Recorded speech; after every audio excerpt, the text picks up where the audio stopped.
Tələbəm Nübar xanımla bu gün şəhər daxil sürmə dərsimizdəyik. Nübar xanım yaşıl yandı. Sür yavaş-yavaş motosikletini ara məsafəni buraxmanın əladır. Bax, yerləşin nişana bax. Ox düzünə çəkilir. O 1.18 nişanlama xətti bütöv yol ağacına qüvvədədir. Yəni bu yol ağacının düzünə gedə bilərsən. Sola, sağa dönmək qadağandır. Bax, burada yanlış çəkirlər bunu. Məsələn, burada düz çəkirlər. İnsan da qabaqdaşına fikir verməyə bilərik. Bunu görüb arxaya sürə bilər. Bura gələrsən, burada çatsan ki, burada ancaq sola çəkilir. Yəni solunu yandı, buradan düz gedə bilməzsən. Gəl. Öldürmə sürətini, yaşıldır, get. Get, sür, tam öldürmə sürətini. Sol dönəcəksin, dön, get. Aferin. Bax, işte, o nişan, daha doğrusu nişanlama xətti bir-birinə ziddiyyət təşkil edir.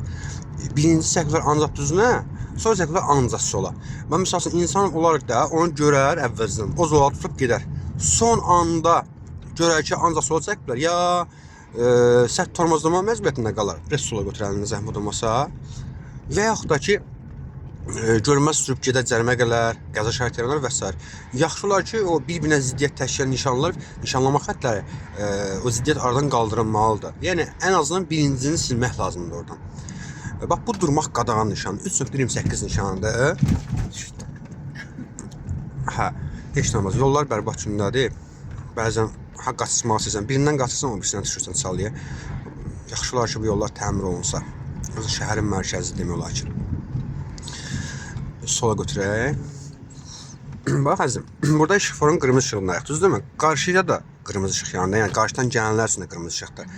Bizə yaşıl yananda oradan maşın gəlsə ona da yaşıl yanacaqdır. O sağa dönərkən görürsən, o sağ zolaqda bax maşın dayanıb, qara maşın dayanıb, görürsənmi? O öz ona düşə bilmirsə, o düşəcək ikinci zolağa. Biz də sola dönərkən ona yol verməliyik. Niyə? Çünki ikimizdə də eyni vaxtda yaşıl yanında olsun, o bizim sağımızda olduğu üçün biz ona yol verməliyik. Oldu? İndi mən çəkiliş dayandırıram, amma dərsimiz davam edir. Oldu?